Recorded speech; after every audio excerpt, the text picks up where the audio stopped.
Walay bagyo nga gila umang mosulod sa Pilipinas gikan karong adlaw hangtod na sa tapos semana matud sa pag-asa. Si weather forecaster Rene pasyente dibutyag nga walay nakita ang pag-asa nga weather disturbance duol sa Philippine Area of Responsibility nga posibleng mahimong bagyo sud sa tulo ka adlaw o hangtod tapos semana. Gibutyag ni pasyente nga duna pay duha ngadto sa upat ka mga bagyo ang gikatakdang makaapekto sa nasod karong buwan sa Agosto. Apan sa pagkakaron ang na-monitor lang sa buhatan mao ang usa ka cloud cluster apan gamay lang ang tsansa niining mahimong low pressure area.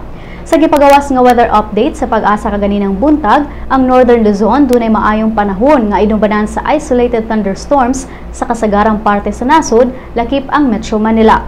Ug gani ang mga gibana-banang temperatura sa National Capital Region, sa Southern Luzon, sa Visayas ug sa Mindanao. Ang kinauhihang bagyo nga misulod sa Philippine Area of Responsibility mao ang bagyong Hana nga dunay international name nga Sodilor. Ug matod sa pag-asa ang sunod nga bagyong mosulod sa PAR, Panganlan ug bagyong Ining.